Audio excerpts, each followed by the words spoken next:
Show.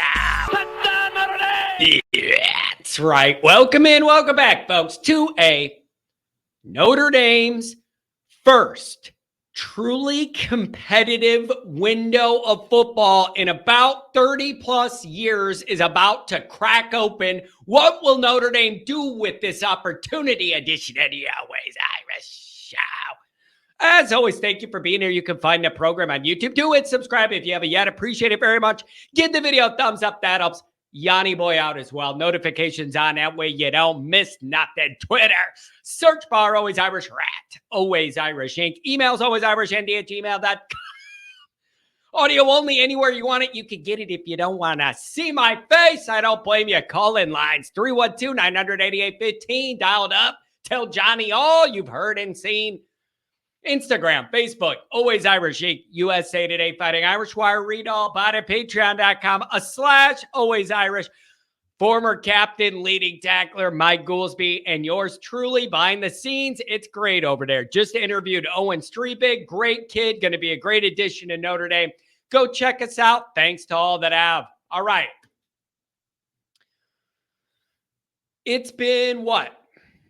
A day or so. And I've had some time, and we've had some time to take a look around Notre Dame and college football in general, get the reactions and responses from the Al Golden returning to Notre Dame news, and everybody seems pretty happy about it. Listen, you can verify this if you watch the morning call-in shows. Literally for months, in multiple of those shows a week, I'm going, anybody got any Al Golden updates? So there's some people who didn't get a big reaction out of this because they were like, well, we heard it was in the works. We just figured this is what it's going to be. Now it's official. That's not a big deal. Really? Ask Brian Kelly and LSU about that arrangement. That's what they thought they had done with Denbrock, and now he's working for us. So I don't understand how people thought that that was just a done deal. I kept asking the question, waiting for closure. Now you got it.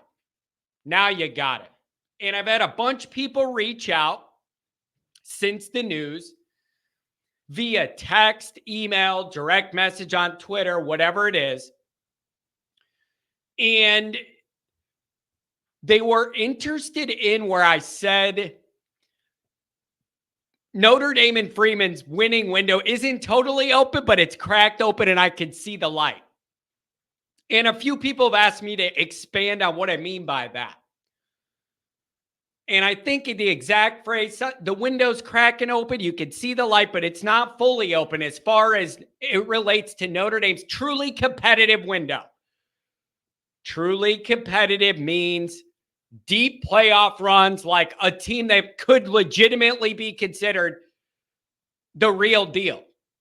Not we get excited and we pump ourselves up and we're nowhere competitive. Not that, but the real deal. So what do I mean by that? Let's address that now. I don't think this team's title ready right now. I don't. Is that news to you? I don't think this team's title ready right at the moment. For my likings, I need 2 more really rock solid recruiting cycles, and I'll feel a lot better about that.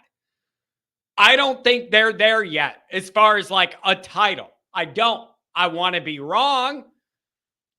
This is as we sit today. You light up Texas A&M, start out 8-0, 9-0. I'll be talking different, and I want to talk different.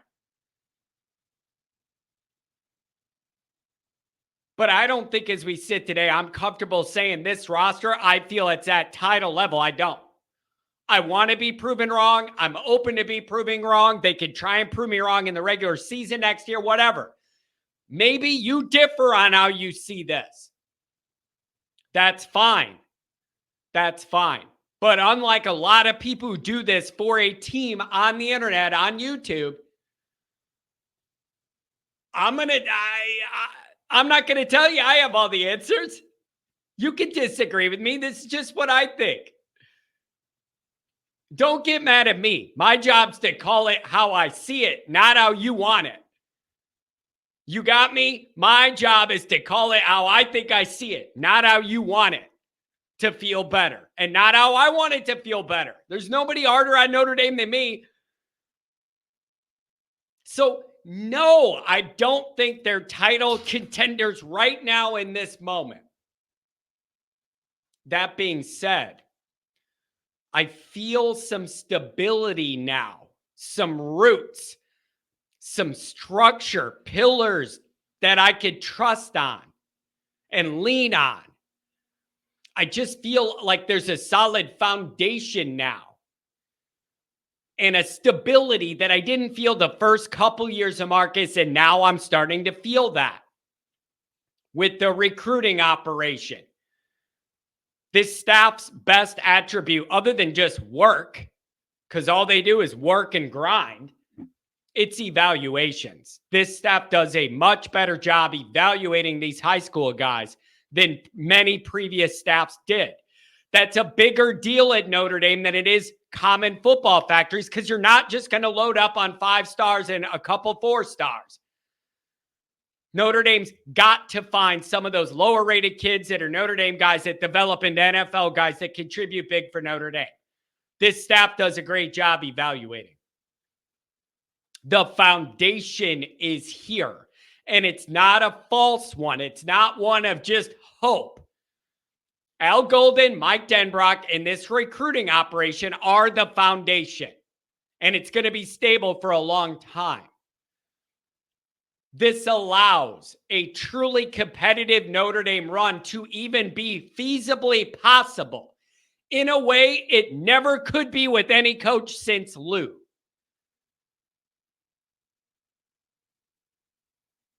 This is being built the right way for the long haul. I feel that. So I don't look at the roster and go, title roster now, and now you got Al and Denbrock, we're going to win the title. I don't see that. I want to be wrong. I'm open to be proven wrong. Hope it happens. But they're entering that part of this. We're winding down with the Marcus as the new guy. Let's get used to the change, and we're transitioning into the next phase of this. What does the team do with this opportunity? It took a lot of work to get us there. Look at all the struggles of the last 2 years. Year 1 was a nightmare. Losing the starting quarterback that you didn't even know if you could trust, even if he was healthy in the second game, like just a nightmare. Roster rolls all over. And then last year was a little better, but you still had some issues, and you couldn't trust the offensive play caller in the biggest moments, biggest games against good teams. Now some of that instability's leveled out. And it's up to the team what they do. But the infrastructure's in place to allow something good to take hold and root and grow. That has never been there since Lou. Doing it this way, this deep with the foundation that everybody trusts and respects. So I don't know how quickly we go from here or whatever, but this feels like a delineating line, an ending point of something and a beginning point of something else. And it's the end of the beginning of the Freeman era and getting into what should come next, a very competitive high-level run of football. You beat A&M and you go undefeated, and we're looking at Florida State coming to town November 9th, and you're undefeated or something. That's a good way to fast-track things and get that window of truly competitive. Crack that baby open, get some light in there. Get into a playoff situation, win a game nobody's picking you to win against an objectively really great team. Like, I just feel this brewing. I feel the page turning over from the beginning of the Freeman era into what's next. This is what's next. It's got to be what's next. Everything about this program's now getting more modern. It's exactly what I've been begging for forever. This was always going to be a key window that dictates the future of Notre Dame football. This time period you knew was coming was a key window. Every day that the sport has turned more to feel like a pro thing and not a college thing and all that. And the question I had is Notre Dame going to be willing to play that game enough to keep us competitive, or are they going to resist? That was a big existential situation facing Notre Dame football. The more and more it turns away from the collegiate feel and more into the pro feel. How would Notre Dame navigate that? Because they are an outlier there with how they operate, the academics, all of that. Turns out they're doing a really good job of threading that needle. They really are. Trying to maintain our DNA, our values, all the stuff that's important to us, and playing the game enough to be competitive. They're threading the needle pretty well, in my opinion. And that's new for Notre Dame to do. New. That's new. So I don't know if that's Father John's phasing out, new president, Jack's phasing out, and the TV guy, Bavakwa, comes in here and says, what are we doing? Write some big checks. I don't know, but I'm not complaining about it. Keep it rolling. Better, deeper, more athletic talent, a stable staff of high-level coaches supporting Marcus, administrative support, the work, the relentless work of the Notre Dame recruiting operation that we all know just takes more effort to get more done. It's always going to be the case at Notre Dame. It's always going to be the case. So then when you're presented with that, you could go two ways. Kelly's way of saying it's hard to win. It's hard to win here. I can't get MVPs. I settle for RKGs, which is code for guys that look like John. I'm shopping down a different aisle. You could go that route and look at all these Notre Dame things as limitations that hold you back, or you could look at it how Marcus and his guys do. Let's get on that Learjet and go hit 3 high schools in one day and sell Notre Dame, baby. You could look at it as a negative or a positive opportunity. It's night and day in the mindsets here. So, no, I don't feel like Notre Dame's championship level ready right now. But I see a foundation that has been laid that allows higher level success than what we've reached the last 20, 25 years. I see that there.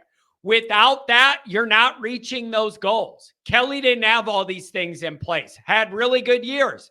How did they end? Forget the average years. How did Kelly's best years at Notre Dame end?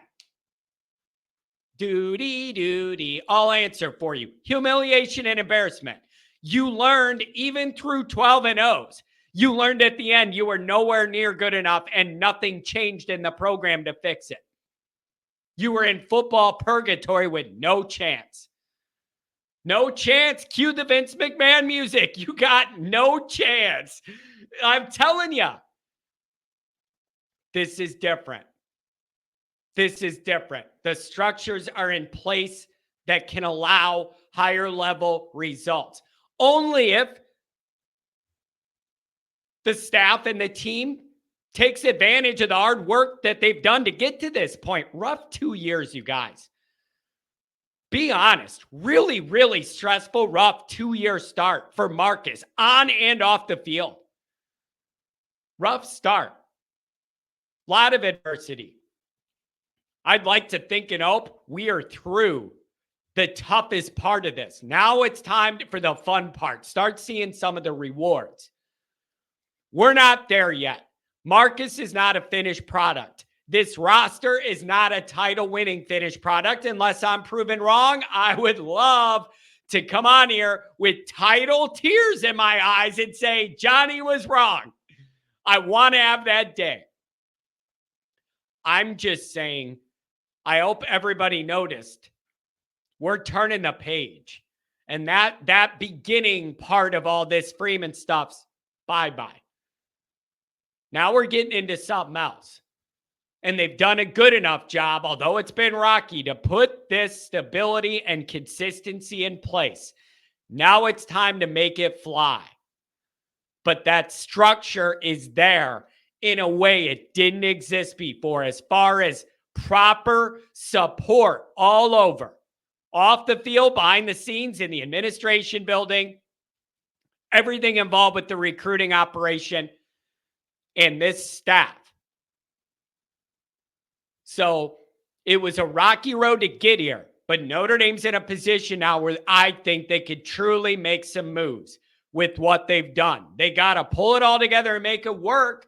And again, we're not there yet. But what they've done to get to this point allows the opportunity, if you do the right things, for higher level results. That's never been there since Lou left. Never been there since Lou left. This kind of stability and infrastructure at all levels? No. Nope. This is a new ball game. And with that, there's new opportunities to reach different heights. It's going to be exciting to see where this goes. The pressure's ramping up now to deliver, and it's justified, and it's a good thing. It's a good thing. This thing is getting into second gear here. So that's what I mean by that window's cracked open as far as being truly competitive here. There have been some foundational pieces laid that are going to make all the difference. So big year next year for a lot of reasons. We all know that. But things are bubbling now. Things are brewing now. And I'll finish with this. I've been saying this a while. I think all it's going to take is one moment to crack this all open. One moment of you succeeding in a moment we failed in for the last 30 years. Making the one more play against Ohio State, for example. Winning one of the playoff games we've been in, for example. Beating a team you're not supposed to beat, but that everybody else respects. And when you beat them, that everybody else has no choice but to respect you. Those are all things we have not really done. There have been some high moments, even in the Freeman era, but you can find reasons to nitpick all the big wins we got. 22 Clemson, and like they were leaking oil, and that doesn't feel like they were ranked number 4, but were they really? USC was undefeated, and they had the Heisman guy. We beat them. They ended up with what, 5 losses? So that win doesn't look like what I'm talking about. I'm talking about knocking off a big boy. Something where no one can deny but to give you respect. Notre Dame has not had that and not earned it in my entire cognizant life. I don't know how old you guys are. In my entire cognizant life, too young for 88, too young to remember 94, we have done nothing to earn national respect and credibility. It hurts my feelings every day, but it's fact.